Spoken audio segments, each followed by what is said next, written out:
మన ప్రభువును రక్షకుడునైన యేసుక్రీస్తును గూర్చిన క్రొత్త నిబంధన గ్రంథము. మత్తయి సువార్త మొదటి అధ్యాయము. అబ్రహాము కుమారుడగు దావీదు కుమారుడైన యేసుక్రీస్తు వంశావళి. అబ్రహాము ఇస్సాకును కనెను, ఇస్సాకు యాకోబును కనెను, యాకోబు యూదాను అతని అన్నదమ్ములను కనెను. యూదా తామారునందు పెరెసును జెరహును కనెను. పెరెసు ఎస్రోమును కనెను. ఎస్రోము అరామును కనెను. అరాము అమ్మీనాదాబును కనెను. అమ్మీనాదాబు నయస్సోనును కనెను. నయస్సోను షల్మానును కనెను. షల్మాను రాహాబునందు బోయజును కనెను. బోయజు రూతునందు ఓబేదును కనెను. ఓబేదు యెష్షయిని కనెను. యెష్షయి రాజైన దావీదును కనెను. ఊరియా భార్యగా నుండిన ఆమెయందు దావీదు సొలొమోనును కనెను. సొలొమోను రెహబామును కనెను. రెహబాము అబీయాను కనెను. అబీయా ఆసాను కనెను. ఆసా యెహోషాపాతును కనెను. యెహోషాపాతు యెహోరామును కనెను. యెహోరాము ఉజ్జియాను కనెను. ఉజ్జియా యోతామును కనెను. యోతాము ఆహాజును కనెను. ఆహాజు హిజ్కియాను కనెను. హిజ్కియా మనష్షేను కనెను. మనష్షే ఆమోనును కనెను. ఆమోను యోషియాను కనెను. యూదులు బబులోనుకు కొనిపోబడిన కాలములో యోషియా యొకొన్యాను అతని సహోదరులను కనెను. బబులోనుకు కొనిపోబడిన తరువాత యొకొన్యా షయల్తీయేలును కనెను. షయల్తీయేలు జెరుబ్బాబేలును కనెను.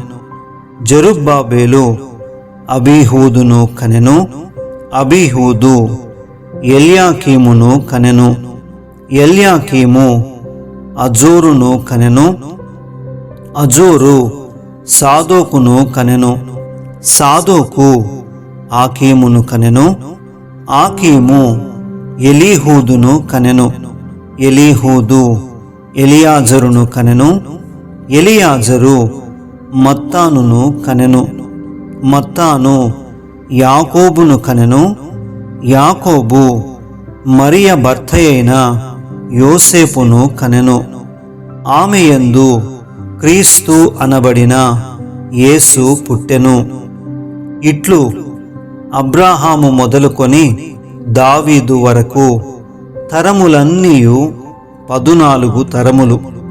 దావీదు మొదలుకొని యూదులు బబులోనుకు కొనిపోబడిన కాలము వరకు 14 తరములు. బబులోనుకు కొనిపోబడినది మొదలుకొని క్రీస్తు వరకు 14 తరములు.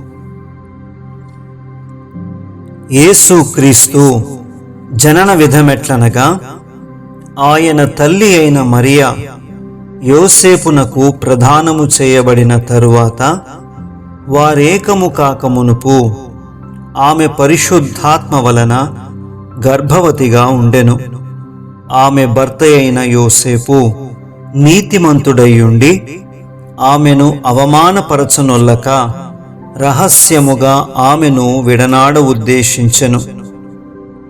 అతడు ఆ సంగతులను గూర్చి ఆలోచించుకొనుచుండగా, ఇదిగో, ప్రభువు దూత స్వప్నమందు అతనికి ప్రత్యక్షమై, దావీదు కుమారుడవైన యోసేపు, నీ భార్య అయిన మరియను చేర్చుకునుటకు భయపడకుము. ఆమె గర్భము ధరించినది పరిశుద్ధాత్మ వలన కలిగినది. ఆమె యొక్క కుమారుని కనును. తన ప్రజలను వారి పాపముల నుండి ఆయనే రక్షించును గనుక ఆయనకు యేసు అను పేరు పెట్టుదువనెను. ఇదిగో, కన్యక గర్భవతి అయి కుమారుని కనును, ఆయనకు ఇమ్మానుయేలను పేరు పెట్టుదురు అని ప్రభువు తన ప్రవక్త ద్వారా పలికిన మాట నెరవేరునట్లు ఇదంతయు జరిగెను. ఇమ్మానుయేలను పేరునకు భాషాంతరమున దేవుడు మనకు తోడని అర్థము. యోసేపు నిద్ర మేలుకొని ప్రభువు దూత తనకు ఆజ్ఞాపించిన ప్రకారము చేసి తన భార్యను చేర్చుకొని ఆమె కుమారుని కను వరకు ఆమెను ఎరుగకుండెను. అతడు ఆ కుమారునికి యేసు అను పేరు పెట్టెను.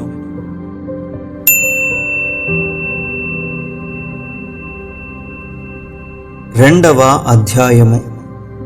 రాజైన హేరోదు దినములయందు యూదయ దేశపు బెత్లెహేములో యేసు పుట్టిన పిమ్మట, ఇదిగో, తూర్పు దేశపు జ్ఞానులు యెరూషలేమునకు వచ్చి, యూదుల రాజుగా పుట్టినవాడెక్కడనున్నాడు?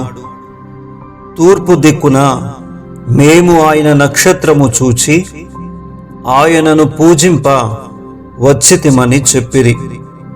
హేరోదు రాజు ఈ సంగతి విన్నప్పుడు అతడును అతనితో కూడా యెరూషలేము వారందరూ కలవరపడిరి.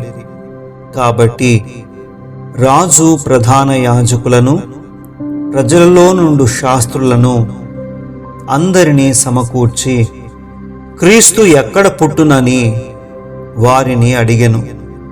అందుకు వారు, యూదయ బెత్లెహేములోనే. ఏలయనగా, యూదయా దేశపు బెత్లెహేమా, నీవు యూదా ప్రధానులలో ఎంతమాత్రమును అల్పమైన దానవు కావు. ఇశ్రాయేలను, నా ప్రజలను పరిపాలించు అధిపతి నీలో నుండి వచ్చును అని ప్రవక్త ద్వారా వ్రాయబడి ఉన్నదని. అంతటా హేరోదు ఆ జ్ఞానులను రహస్యముగా పిలిపించి ఆ నక్షత్రము కనబడిన కాలము వారి చేత పరిష్కారముగా తెలుసుకొని, మీరు వెళ్ళి ఆ శిశువు విషయమై జాగ్రత్తగా విచారించి తెలుసుకొనగానే నేనును వచ్చి ఆయనను పూజించున్నట్లు నాకు వర్తమానము తెండని చెప్పి వారిని బెత్లెహేమునకు పంపెను. వారు రాజు మాట విని బయలుదేరి పోవుచుండగా, ఇదిగో, తూర్పు దేశమున వారు చూచిన నక్షత్రము ఆ శిశువు ఉండిన చోటికి మీదుగా వచ్చి నిలుచు వరకు వారికి ముందుగా నడిచెను. వారు ఆ నక్షత్రమును చూచి అత్యానందభరితులై ఇంటిలోనికి వచ్చి తల్లి అయిన మరియను, ఆ శిశువును చూచి సాగిలపడి ఆయనను పూజించి తమ పెట్టెలు విప్పి బంగారమును, సాంబ్రాణిని, బోలమును కానుకలుగా ఆయనకు సమర్పించిరి. తరువాత హేరోదు నొద్దకు వెళ్ళవద్దని స్వప్నమందు దేవుని చేత బోధింపబడిన వారై వారు మరి ఒక మార్గమున తమ దేశమునకు తిరిగి వెళ్ళిరి. వారు వెళ్ళిన తరువాత, ఇదిగో, ప్రభువు దూత స్వప్నమందు యోసేపునకు ప్రత్యక్షమై, హేరోదు ఆ శిశువును సంహరింపవలనని ఆయనను వెదకపోవుచున్నాడు గనుక నీవు లేచి ఆ శిశువును ఆయన తల్లిని వెంటబెట్టుకొని ఐగుప్తునకు పారిపోయి నేను నీతో తెలియజెప్పు వరకు అక్కడనే యుండుమని అతనితో చెప్పెను. అప్పుడతడు లేచి రాత్రివేళ శిశువును తల్లిని తోడుకొని ఐగుప్తునకు వెళ్ళి, ఐగుప్తులో నుండి నా కుమారుని పిలిచితిని అని ప్రవక్త ద్వారా ప్రభువు సెలవిచ్చిన మాట నెరవేర్చబడునట్లు హేరోదు మరణము వరకు అక్కడ నుండెను. ఆ జ్ఞానులు తన్ను అపహసించిరని హేరోదు గ్రహించి బహు ఆగ్రహము తెచ్చుకొని తాను జ్ఞానుల వలన వివరముగా తెలుసుకొనిన కాలమును బట్టి బెత్లెహేములోను దాని సకల ప్రాంతములలోనూ 2 సంవత్సరములు మొదలుకొని తక్కువ వయస్సు గల మగపిల్లలనందరినీ వధించెను. అందువలన రామాలో అంగలార్పు వినబడెను, ఏడ్పును మహారోదన ధ్వనియు కలిగెను. రాహేలు తన పిల్లల విషయమై ఏడ్చుచు వారు లేనందున ఓదార్పు పొందనొల్లకయుండెను అని ప్రవక్త అయిన యిర్మీయా ద్వారా చెప్పబడిన వాక్యము నెరవేరెను. హేరోదు చనిపోయిన తరువాత ఇదిగో, ప్రభువు దూత ఐగుప్తులో యోసేపునకు స్వప్నమందు ప్రత్యక్షమై, నీవు లేచి శిశువును తల్లిని తోడుకొని ఇశ్రాయేలు దేశమునకు వెళ్ళుము. శిశువు ప్రాణము తీయజూచుచుండిన వారు చనిపోయిరని చెప్పెను. అప్పుడతడు లేచి శిశువును తల్లిని తోడుకొని ఇశ్రాయేలు దేశమునకు వచ్చెను. అయితే అర్కెలాయు తన తండ్రి అయిన హేరోదునకు ప్రతిగా యూదయ దేశము ఏలుచున్నాడని విని అక్కడికి వెరచి స్వప్నమందు దేవుని చేత బోధింపబడిన వాడై గలిలయ ప్రాంతములకు వెళ్ళి నజరేతను ఊరికి వచ్చి అక్కడ కాపురముండెను. ఆయన నజరేయుడనబడునని ప్రవక్తలు చెప్పిన మాట నెరవేరునట్లు ఈలాగు జరిగెను. 3వ అధ్యాయము. ఆ దినముల యందు బాప్తిస్మమిచ్చు యోహాను వచ్చి, పరలోక రాజ్యము సమీపించియున్నది, మారు మనస్సు పొందుడని యూదయ అరణ్యములో ప్రకటించుచుండెను. ప్రభువు మార్గము సిద్ధపరచుడి, ఆయన త్రోవలు సరాలము చేయుడని అరణ్యములో కేకవేయునొకని శబ్దము అని ప్రవక్త అయిన యెషయా ద్వారా చెప్పబడిన వాడితడే. ఈ యోహాను ఒంటె రోమముల వస్త్రమును మొల చుట్టూ తోలుదట్టియు ధరించుకొనువాడు, మిడతలును అడవి తేనెయు అతనికి ఆహారము. ఆ సమయమున యెరూషలేము వారును యూదయ వారందరును యోర్దాను నదీ ప్రాంతముల వారందరును అతని యొద్దకు వచ్చి తమ పాపములు ఒప్పుకొనుచు యోర్దాను నదిలో అతని చేత బాప్తిస్మము పొందుచుండిరి.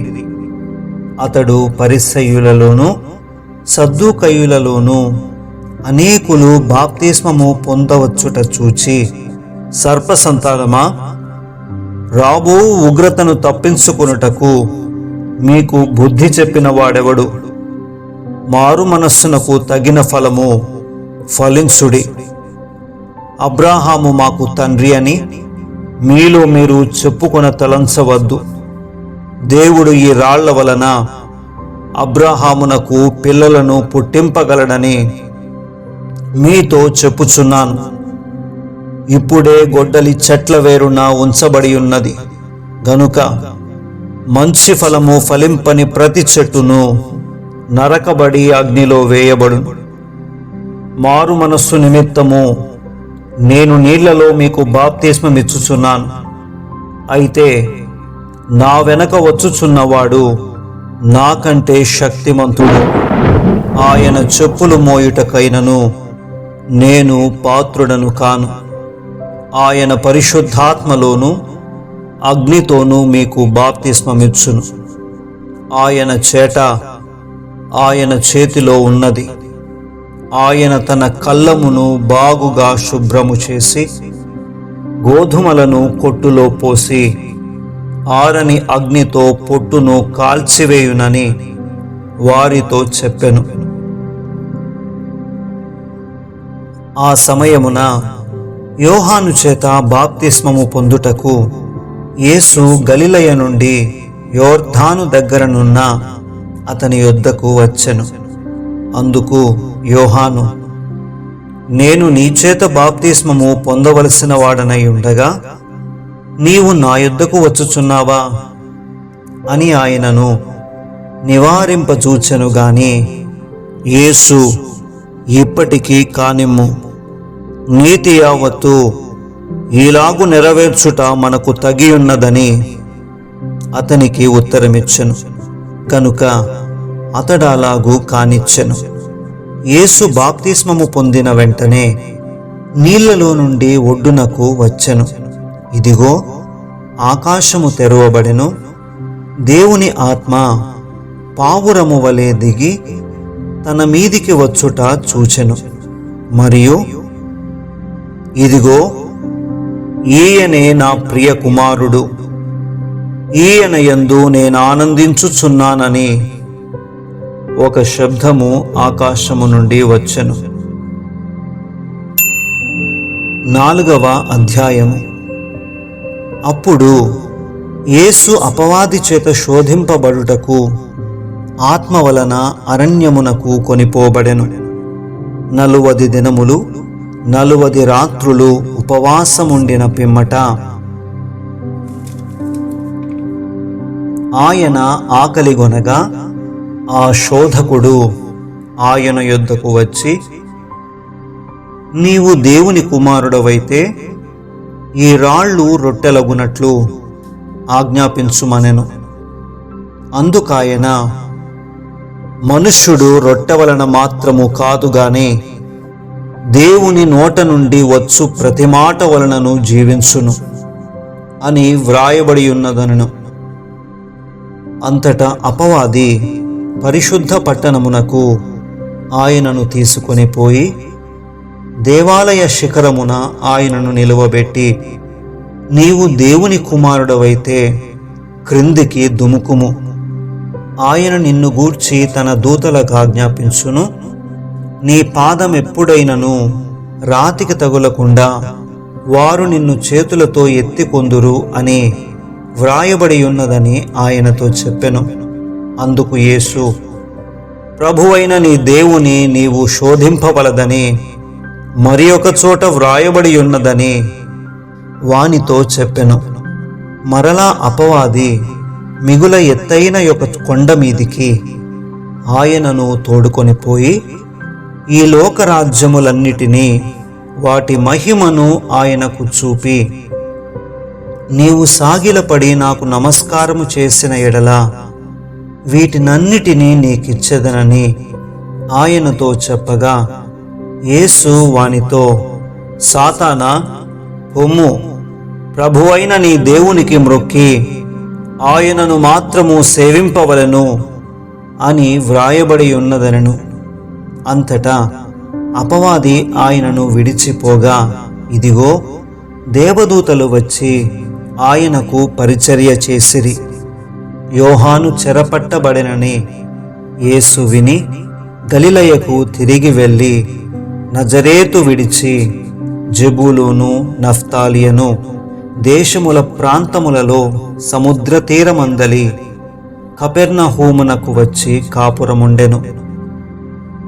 జెబూలూను దేశమును నఫ్తాలి దేశమును యోర్ధానుకు ఆవలనున్న సముద్ర తీరమున అన్యజనులు నివసించు గలిలయయు చీకటిలో కూర్చుండియున్న ప్రజలును గొప్ప వెలుగు చూచిరి. మరణ ప్రదేశములోను మరణ ఛాయలోను కూర్చుండియున్న వారికి వెలుగు ఉదయించెను అని ప్రవక్త అయిన యెషయా ద్వారా పలుకబడినది నెరవేరునట్లు ఈలాగు జరిగెను. అప్పటి నుండి యేసు, పరలోక రాజ్యము సమీపించి ఉన్నది కనుక మారు మనస్సు పొందుడని చెప్పుచు ప్రకటింప మొదలు పెట్టెను. యేసు గలిలయ సముద్ర తీరమున నడుచుచుండగా పేతురనబడిన సీమోను అతని సహోదరుడైన అంద్రెయ అను 2 సహోదరులు సముద్రములో వలవేయుట చూచెను. వారు జాలరులు. ఆయన నా వెంబడి రండి, నేను మిమ్మును మనుష్యులను పట్టు జాలరులనుగా చేతునని వారితో చెప్పెను. వెంటనే వారు తమ వలలు విడిచిపెట్టి ఆయనను వెంబడించిరి. ఆయన అక్కడ నుండి వెళ్ళి జబదయి కుమారుడైన యాకోబు, అతని సహోదరుడైన యోహాను అను మరి ఇద్దరు సహోదరులు తమ తండ్రి అయిన జబదయి యొద్ద దోణిలో తమ వలలు బాగు చేసుకొనుచుండగా చూచి వారిని పిలిచెను. వెంటనే వారు తమ దోణెను తమ తండ్రిని విడిచిపెట్టి ఆయనను వెంబడించిరి.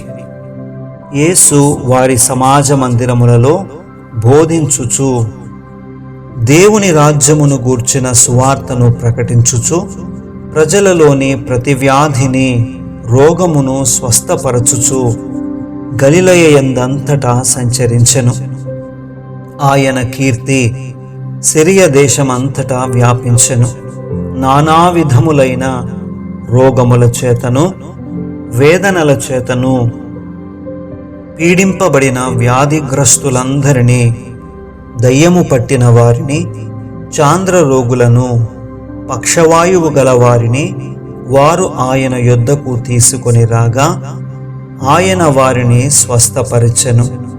గలిలయ, దెకపొలి, యెరూషలేము, యూదయను ప్రదేశముల నుండి యోర్దానునకు అవతల నుండి బహుజన సమూహములు ఆయనను వెంబడించెను.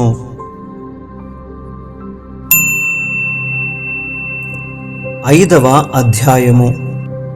ఆయన ఆ జన సమూహములను చూచి కొండ ఎక్కి కూర్చుండగా ఆయన శిష్యులాయన యొద్దకు వచ్చిరి. అప్పుడాయన నోరు తెరచి ఈలాగు బోధింపసాగెను. ఆత్మ విషయమై దీనులైన వారు ధన్యులు, పరలోక రాజ్యము వారిది. దుఃఖపడువారు ధన్యులు, వారు ఓదార్చబడుదురు. సాత్వికులు ధన్యులు, వారు భూలోకమును స్వతంత్రించుకొందురు. నీతి కొరకు ఆకలి దప్పులు గలవారు ధన్యులు, వారు తృప్తిపరచబడుదురు. కనికరము గలవారు ధన్యులు, వారు కనికరము పొందుదురు. హృదయ శుద్ధి గలవారు ధన్యులు, వారు దేవుని చూచెదరు. సమాధానపరచువారు ధన్యులు, వారు దేవుని కుమారులనబడుదురు. నీతి నిమిత్తము హింసింపబడువారు ధన్యులు, పరలోక రాజ్యము వారిది. నా నిమిత్తము జనులు మిమ్మును నిందించి హింసించి మీ మీద అబద్ధముగా చెడ్డ మాటలెల్లా పలుకునప్పుడు మీరు ధన్యులు. సంతోషించి ఆనందించుడి, పరలోకమందు మీ ఫలము అధికమగును. ఈలాగున వారు మీకు పూర్వమందుండిన ప్రవక్తలను హింసించిరి. మీరు లోకమునకు ఉప్పై ఉన్నారు. ఉప్పు నిస్సారమైతే అది దేని వలన సారము పొందును? అది బయట పారవేయబడి మనుష్యుల చేత త్రొక్కబడుటకే గాని మరి దేనికిని పనికిరాదు. మీరు లోకమునకు వెలుగయ్యున్నారు. కొండ మీద నుండి పట్టణము మరుగై ఉండనేరదు. మనుష్యులు దీపము వెలిగించి కుంచము క్రింద పెట్టరు, కాని అది ఇంట నుండి వారికందరికీ వెలుగిచ్చుటకై దీపస్తంభము మీదనే పెట్టుదురు. మనుష్యులు మీ సత్క్రియలను చూచి పరలోకమందున్న మీ తండ్రిని మహిమపరచునట్లు వారి ఎదుట మీ వెలుగు ప్రకాశింపనీయుడి. ధర్మశాస్త్రమునైనను ప్రవక్తల వచనములనైనను కొట్టివేయవచ్చితినని తలంచవద్దు. నెరవేర్చుటకే గాని కొట్టివేయుటకు నేను రాలేదు. ఆకాశమును భూమియు గతించిపోయిననే గాని ధర్మశాస్త్రమంతయు నెరవేరు వరకు దాని నుండి ఒక పొల్లైనను ఒక సున్నయైనను తప్పిపోదని నిశ్చయముగా మీతో చెప్పుచున్నాను. కాబట్టి ఈ ఆజ్ఞలలో మిగుల అల్పమైన ఒకదానినైనను మీరి మనుష్యులకు అలాగున చేయ బోధించువాడెవడో వాడు పరలోక రాజ్యములో మిగుల అల్పుడనబడును. అయితే వాటిని గైకొని బోధించువాడెవడో వాడు పరలోక రాజ్యములో గొప్పవాడనబడును. శాస్త్రుల నీతి కంటెను పరిసయ్యుల నీతి కంటెను మీ నీతి అధికము కాని ఎడల మీరు పరలోక రాజ్యములో ప్రవేశింపనేరరని మీతో చెప్పుచున్నాను. నరహత్య చేయవద్దు, నరహత్య చేయువాడు విమర్శకు లోనగునని పూర్వీకులతో చెప్పబడిన మాట మీరు విన్నారు గదా. నేను మీతో చెప్పునదేమనగా, తన సహోదరుని మీద కోపపడు ప్రతివాడు విమర్శకు లోనగును. తన సహోదరుని చూచి వ్యర్థుడా అని చెప్పువాడు మహాసభకు లోనగును. ద్రోహి అని చెప్పువాడు నరకాగ్నికి లోనగును.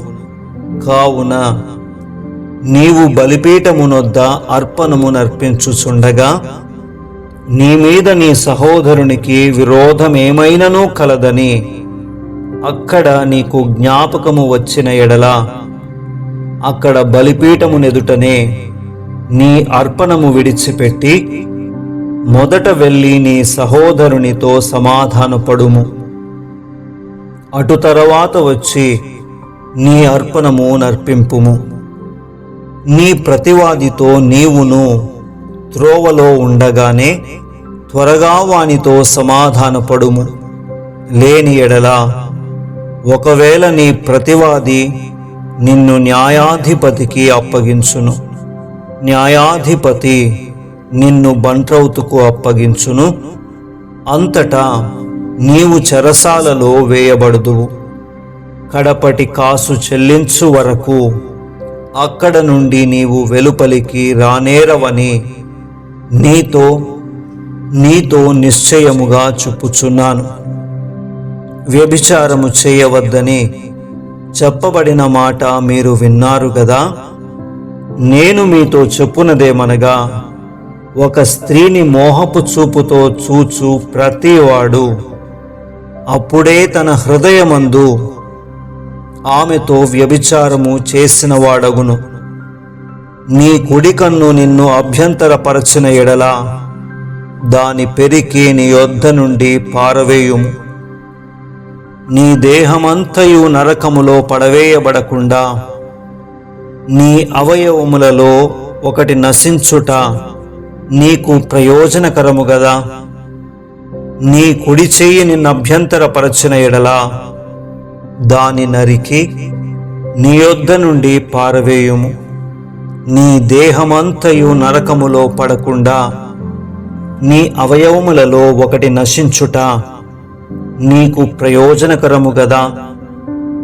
తన భార్యను విడనాడువాడు ఆమెకు పరిత్యాగ పత్రిక ఇయ్యవలెనని చెప్పబడి ఉన్నది కదా. నేను మీతో చెప్పునదేమనగా, వ్యభిచార కారణమును బట్టిగాక తన భార్యను విడనాడు ప్రతివాడును ఆమెను వ్యభిచారిణినిగా చేయుచున్నాడు. విడనాడబడిన దానిని పెండ్లాడువాడు వ్యభిచరించుచున్నాడు. మరియు నీవు అప్రమాణము చేయక నీ ప్రమాణములను ప్రభువునకు చెల్లింపవలెనని పూర్వీకులతో చెప్పబడిన మాట మీరు విన్నారు గదా. నేను మీతో చెప్పునదేమనగా, ఎంత మాత్రము ఒట్టు పెట్టుకొనవద్దు, ఆకాశము తోడనవద్దు, అది దేవుని సింహాసనం. భూమి తోడనవద్దు, అది ఆయన పాదపీఠము. యెరూషలేము తోడనవద్దు, అది మహారాజు పట్టణము. నీ తలతోడని ఒట్టు పెట్టుకొనవద్దు. నీవు ఒక వెంట్రుకనైనను తెలుపుగా గాని నలుపుగా గాని చేయలేవు. మీ మాట అవునంటే అవును, కాదంటే కాదు అని ఉండవలెను. వీటికి మించున్నది దుష్టుని నుండి పుట్టునది. కంటికి కన్ను, పంటికి పళ్ళు అని చెప్పబడిన మాట మీరు విన్నారు గదా. నేను మీతో చెప్పునదేమనగా, దుష్టుని ఎదిరింపక నిన్ను కుడి చెంప మీద కొట్టువాని వైపునకు ఎడమ చెంప కూడా త్రిప్పుము. ఎవడైనా నీ మీద వ్యాజ్యము వేసి నీ అంగీ తీసుకొనగోరిన ఎడల వానికి నీ పై వస్త్రము కూడా ఇచ్చివేయుము. ఒకడు 1 మైలు దూరము రమ్మని నిన్ను బలవంతము చేసిన ఎడల వానితో కూడా 2 మైళ్ళు వెళ్ళుము. నిన్ను అడుగువానికిమ్ము. నిన్ను అప్పు అడుగగోరు వాని నుండి నీ ముఖము త్రిప్పుకొనవద్దు. నీ పొరుగువాని ప్రేమించి నీ శత్రువును ద్వేషించుమని చెప్పబడిన మాట మీరు విన్నారు గదా. నేను మీతో చెప్పునదేమనగా, మీరు పరలోకమందున్న మీ తండ్రికి కుమారులయ్యుండునట్లు మీ శత్రువులను ప్రేమించుడి. మిమ్మును హింసించు వారి కొరకు ప్రార్థన చేయుడి. ఆయన చెడ్డవారి మీదను మంచివారి మీదను తన సూర్యుని ఉదయింపజేసి నీతిమంతుల మీదను అనీతిమంతుల మీదను వర్షము కురిపించుచున్నాడు. మీరు మిమ్మును ప్రేమించు వారినే ప్రేమించిన ఎడల మీకేమి ఫలము కలుగును? సుంకరులను అలాగు చేయుచున్నారు గదా. మీ సహోదరులకు మాత్రము వందనము చేసిన ఎడల మీరు ఎక్కువ చేయుచున్నదేమి? అన్యజనులను అలాగు చేయుచున్నారు గదా. మీ పరలోకపు తండ్రి పరిపూర్ణుడు గనుక మీరును పరిపూర్ణులుగా ఉండెదరు.